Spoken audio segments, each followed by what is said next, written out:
क्या आप यकीन करेंगे कि एक कातिल जिसे कत्ल करना है और उस कत्ल को दो हिस्सों में बांटता है। पहला 3 कत्ल वो जो करता है वो इसलिए करता है कि उन तीनों से उसे नफरत है। फिर उस 3 कत्ल के बाद बाकी के 3 इसलिए करता है क्योंकि उसे उन तीनों से मोहब्बत है। नफरत और मोहब्बत के बीच 8 घंटे और 25 किलोमीटर के दायरे में 6 कत्ल उसने अपने हिसाब से किए। हालांकि हुए 5 क्योंकि छठा जिसे वो एक मुर्दा या लाश समझकर चला गया, सांसें चल रही थी और वो जिंदा बच गई। अभी भी क्रिटिकल है लेकिन हालत सुधर रही है। मैंने आपको केरल के मास मर्डर की अभी कहानी सुनाई थी। 24 फरवरी को जो कुछ हुआ केरल की राजधानी तिरुवनंतपुरम में, 23 साल के लड़के अफान ने एक कर 8 घंटे के अंदर अपने हिसाब से 6 कत्ल किए थे, लेकिन हुए 5 थे। इस कत्ल की वजह क्या थी, मोटिव क्या था?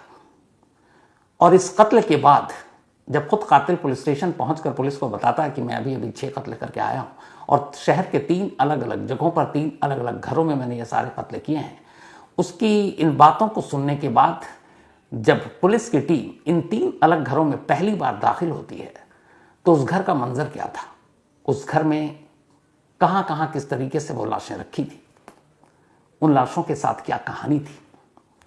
तो पहले तो पुलिस की जुबानी वो पूरी सीक्वेंस कि जब वो घर में दाखिल हुए 3 क्राइम सीन पर और वहां जो कुछ उन्होंने देखा वो, और दूसरा अब अफान जिसकी हालत बेहतर हो रही है क्योंकि आखिरी कत्ल से पहले उसने खुद जहर पी लिया था, उसने क्या कुछ बताया इस कत्ल के मकसद को लेकर। ये दोनों चीजें सामने आ गई और इसीलिए दोनों कहानी तफसील से आपके सामने। जब 24 फरवरी की शाम 6:15 बजे वेंगा राजा मुड्डू पुलिस स्टेशन पहुंचा अफान और उसने कहा कि मैं अभी 6 कत्ल करके आया हूं, तब उसने पुलिस को एक पता दिया था। उसने कहा यह पहला एड्रेस इस थाने के करीब है, यहां आप जाकर देखो 3 लाशें पड़ी हैं। 4 पुलिस वाले सबसे पहले उस घर में पहुंचते हैं। जब वो पुलिस वाले उस घर के अंदर दाखिल हुए तो जो कुछ उन्होंने देखा उन पुलिस वालों की जुबानी जो मंजर था उस घर का वो कुछ यूं था। जब वो अंदर दाखिल हुए तो सबसे पहले उन्होंने हॉल में एक बच्चे की लाश देखी जो फर्श पर गिरा हुआ था, चारों तरफ खून था, उसके सर के पिछले हिस्से पर गहरा जख्म था, वो उसी हथौड़ी से मारा गया था। लेकिन अजीब बात यह थी कि उस बच्चे जो कि अफान का छोटा भाई 13 साल जिसकी उम्र, नाम एहसान, उसकी लाश के ऊपर और लाश के इर्द गिर्द बहुत सारे 500 रुपए के नोट फेंके हुए थे। कुछ लाश के ऊपर गिरे हुए थे, कुछ लाश के इर्द गिर्द थे। तो ऐसा लगता था कि जैसे कत्ल के बाद उन नोटों को फेंका गया उस बच्चे की तरफ। ये नोट असल में अफान ने फेंके थे। उसकी जेब में जितने भी पैसे बचे थे उसने वो सारे पैसे अपने छोटे भाई की तरफ फेंके थे। इसके बाद पुलिस जब आगे बढ़ी तो उसी हॉल में एक डाइनिंग टेबल था। उस डाइनिंग टेबल पर बहुत सारी कुर्सियां थीं और एक कुर्सी पर एक लड़की की लाश पड़ी थी। ये लाश फरसाना की थी, अफान की गर्लफ्रेंड। लाश कुर्सी पर थी, बैठी हुई हालत में थी और लाश के पीछे सर पर एक गहरा वार का निशान था। लेकिन हथौड़ी से जिस तरीके से पीछे से वार किया गया था उसकी वजह से फरसाना का चेहरा आगे से डिसलोकेट हो गया था क्योंकि वो वार शायद बहुत जोर से मारा था। और जिस कुर्सी पर बैठी थी सामने टेबल था, उस टेबल पर एक फ्रेम था। उस फ्रेम में उस फैमिली की तस्वीर थी जिसमें खुद अफान भी था, उसकी मम्मी थी, छोटा भाई था और साथ में वो फरसाना भी थी, उसकी गर्लफ्रेंड, जो उसी पिक्चर के सामने कुर्सी पर लाश बनकर बैठी थी। ये 2 मंजर पुलिस वालों ने देखा। चूंकि अफान ने कहा था कि इस घर में 3 लाशें हैं, इसके बाद पुलिस ऊपर जाती है। कमरे के अंदर जब दाखिल होती है तो तीसरी लाश अफान की अम्मी की थी। वो बेड पर थी, बेड पर चारों तरफ खून और सर पर वैसे ही चोट के निशान, लेकिन इस बार सर के पिछले हिस्से में नहीं बल्कि सामने की तरफ था और कुछ चेहरे पर। वो इस वजह से कि वो सीधे होकर सो रही थी और उसने वैसे ही हथौड़ी मारी। लेकिन उस लाश के साथ गले में उन्हीं का एक शॉल जो है वो गले में फंसा हुआ था। ऐसा लगा था जैसे पहले शॉल को फंदा बनाने की कोशिश की गई है। इन 3 लाशों के ये मंजर थे जब उस पहले घर में पुलिस की टीम दाखिल हुई। अब इसके बाद 2 और अलग अलग पुलिस की टीमें 2 और लोकेशन पर भेजी जाती हैं क्योंकि 3 जगहों पर अफान ने ये कत्ल किए थे। इसके बाद जब पुलिस की टीम दादी के घर पहुंची, अफान की 88 साल उम्र, तो उनकी लाश फर्श पर थी और सर के पीछे गहरा घाव था। सर का कुछ हिस्सा पिछला गायब भी था। शायद दादी को उसने एक से ज़्यादा बार हथौड़ी से वार करके मारा था। जो उसके अपने घर में उसकी अम्मी, उसकी गर्लफ्रेंड और उसके भाई, उनके जो सर पे जख्म थे वो एक एक वार के थे। मतलब उन सबको उसने एक ही बार हथौड़ी से मारा था और एक ही बार वो फैटल हो गया, जानलेवा हो गया, वो मारे गए। लेकिन दादी के सर पर एक से ज़्यादा वार थे और लाश फर्श पर पड़ी थी। अब पुलिस की टीम तीसरे स्पॉट पर पहुंचती है जहां उसके चाचा और चाची रहते थे, लतीफ़ और सजदा। जब पुलिस वहां पहुंची तो जब उन लाशों को देखा तो पहली बार पुलिस भी थोड़ी डरी, इसलिए कि खासतौर पर उसके चाचा की लाश की जो हालत थी उसको देखकर सीधे सीधे यह एहसास हुआ कि अफान ने उन्हें बहुत ब्रूटल तरीके से मारा है। अफान के चाचा लतीफ़ के सर का आधा हिस्सा लगभग गायब था। चेहरे पर भी बहुत सारी चीजें गायब थी और पुलिस के हिसाब से चाचा को अफान ने उस हथौड़ी से कम उनके सर पर और चेहरे पर 20 बार मारा होगा, 20 टाइम्स। अब हथौड़ी और 20 बार मारना आप हालत समझ सकते हैं। तो सबसे ब्रूटल तरीके से उसने अपने चाचा को मारा। चाचा की लाश ड्राइंग रूम में कुर्सी पर थी, ठीक वैसी जैसे उसकी गर्लफ्रेंड की लाश उसके अपने घर के ड्राइंग रूम में, हॉल में कुर्सी पर थी। यानी चाचा को उसने तब मारा जब वो कुर्सी पर बैठे थे और पीछे से पहला वार किया था। इसके बाद पुलिस की टीम किचन में दाखिल होती है, उसी चाचा के उसके घर पर। किचन में उसकी चाची की लाश जमीन पर पड़ी थी, खून से लथपथ, और चाची के सर पर भी अनगिनत वार के निशान थे। उनका भी लगभग सर का ज्यादातर हिस्सा पीछे से गायब था। एक से ज्यादा बार हथौड़ी से मारा था। स्टोव पर उस वक्त चाय का बर्तन चढ़ा हुआ था और बर्तन के नीचे 2 कप थे। तो अंदाजा यही था कि जब अफान उस घर में पहुंचा तो उसकी चाची उसी के लिए चाय बनाने के लिए किचन में गई थी और वो चाचा को मारने के बाद किचन में आया और फिर चाची को मारा। ये सारे मंजर थे 3 घरों के, दहला देने वाले, जो पहली बार पुलिस वहां मौके पर पहुंची और उन पुलिस वालों ने अपनी आंखों से ये सारी चीजें देखी। ये तो क्राइम सीन का पूरा हाल था जो आपके सामने मैंने बयान किया। अब वही सवाल कि अफान ने यह कत्ल क्यों किया, वजह क्या थी और उस दिन का सीक्वेंस क्या था, उसने किस किस तरीके से मारे। क्योंकि जो पहली रिपोर्ट आई थी कि पहले उसने इसको मारा फिर उसको मारा, उस दिन क्या किया, वो कहानी अब तक सामने नहीं आई थी। क्योंकि अफान ने खुद जहर पी लिया, उसके बाद हॉस्पिटल में एडमिट, उसकी भी हालत नाजुक थी। लेकिन अब अफान की हालत सुधर रही है और आज लगभग उसकी हालत में काफ़ी सुधार हुआ और पुलिस वालों ने उससे बयान भी लिया। और वही बयान अब मैं आपको सुनाने जा रहा हूँ कि उसने क्या कुछ बताया और जिस तरीके से उसकी हालत सुधर रही है उसके हिसाब से कल तक शायद हॉस्पिटल से उसे डिस्चार्ज कर दिया जाए और कल ही उसको अरेस्ट कर लिया जाएगा ऑफिशियली, क्योंकि अभी तक हॉस्पिटल में, उसी हॉस्पिटल में उसकी अम्मी का भी इलाज चल रहा है, जिससे उसने लाश समझकर छोड़ दिया था। और उसकी अम्मी की तबीयत में भी अब सुधार हो रहा है। हालांकि सर और चेहरे पर गहरी चोट है, लेकिन शायद उम्मीद है कि जिंदगी बच जाए। तो जब अफान से पुलिस ने पूछताछ की कि तुमने क्यों मारा, कैसे मारा, कहां से शुरुआत की, कहां खत्म किया, तो उसने पूरी कहानी सुनाई। और वो पूरी कहानी कुछ यूं है। 24 फरवरी सुबह 11 बजे का वक्त था और इसने इस मास किलिंग की शुरुआत अपने घर से की थी। पहले यह था कि पहले दादी को मारा, लेकिन उसका जो बयान है उसके हिसाब से सुबह 11 बजे वो सबसे पहले ऊपर अपनी अम्मी के कमरे में गया। अफान की मां एक कैंसर पेशेंट है और उनका इलाज चल रहा और अब हालत में सुधार भी हो रहा था, ठीक, लेकिन काफ़ी पैसे खर्च हो चुके थे इलाज में। तो वो ऊपर के कमरे में गया, उसकी अम्मी सो रही थी, बराबर में उनकी शॉल रखी थी।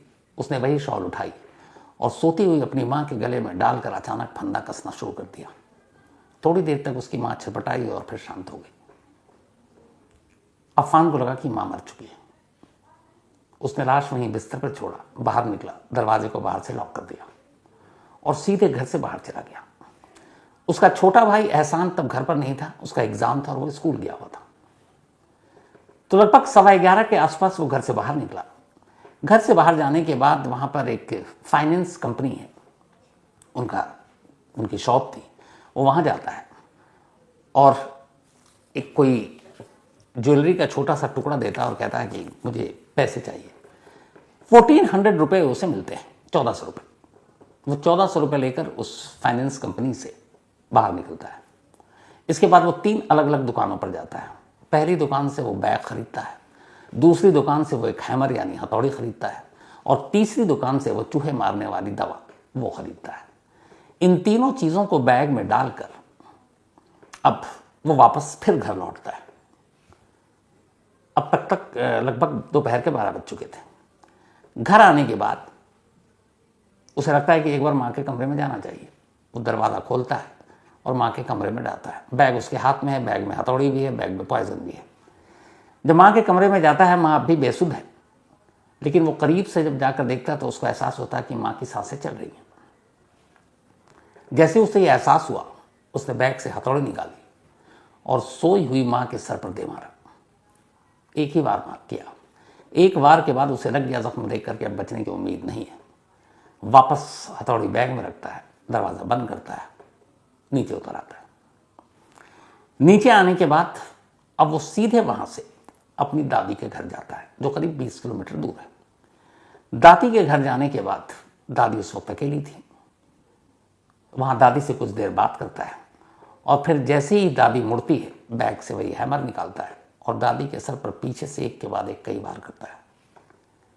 दादी गिर पड़ती है, खून बहने लगता है।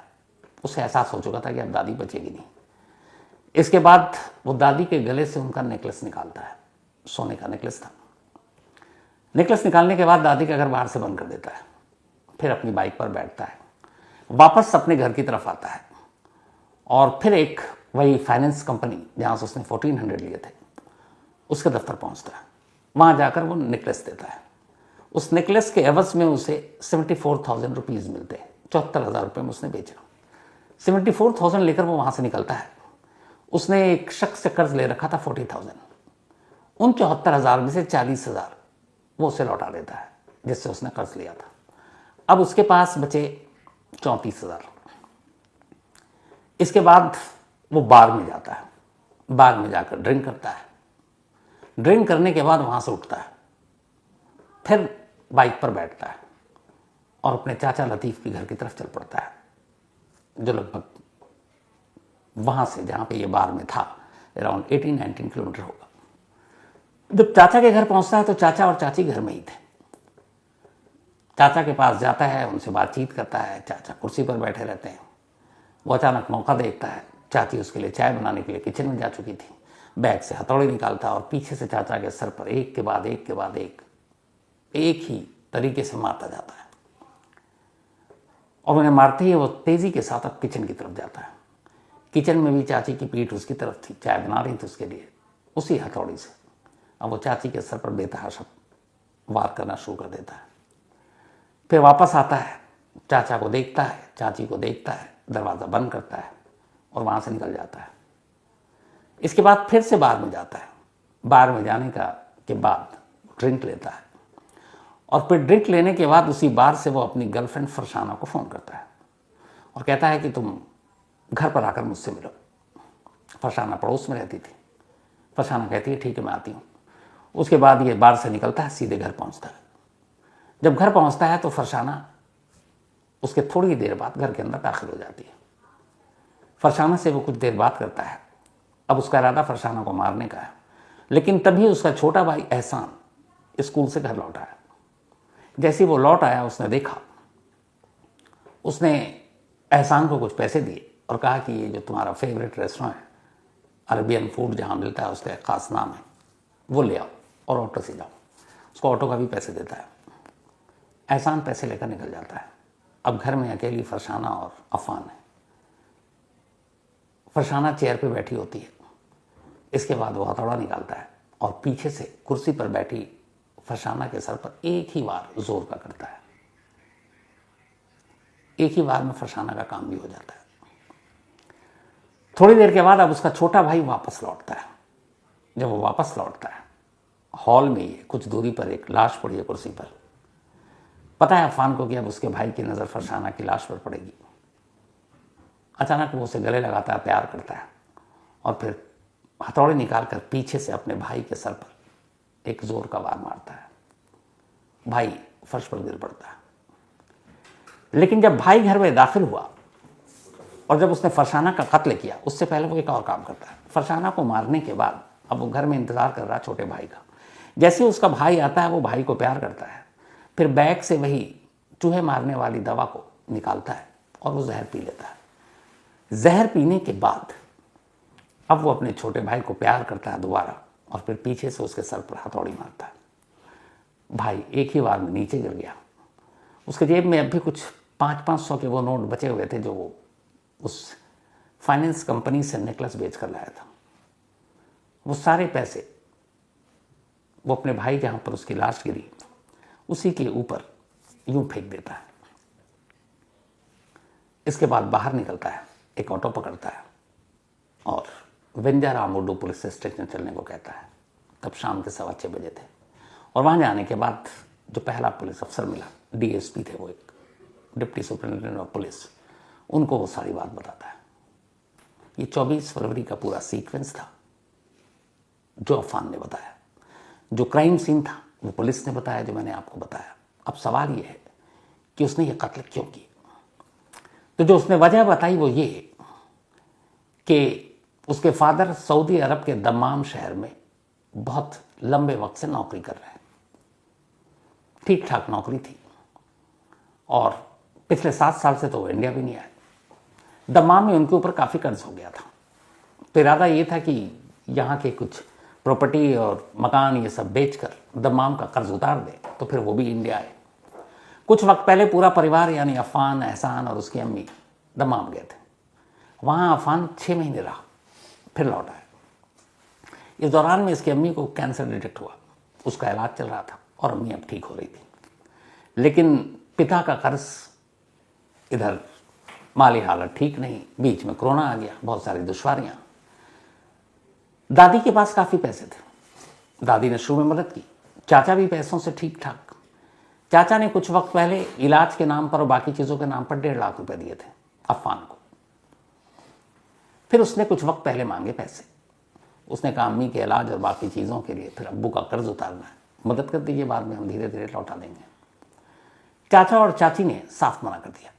उन्होंने कहा कि अब दोबारा तुम हमसे कभी पैसे मत मांगना। उसे बात बहुत बुरी लगी कि इस वक्त मजबूर हैं, पूरी फैमिली मजबूरी में है। उधर फादर परेशान है दम्माम में, इधर मदर का इलाज चल रहा है, कमाने वाला और कोई है नहीं, और चाचा चाची के पास पैसे होते हुए वो मदद नहीं कर रहे हैं, दादी के पास पैसा वो भी मदद नहीं कर रही है। उससे धीरे धीरे इन तीनों से नफरत होनी शुरू हो गई।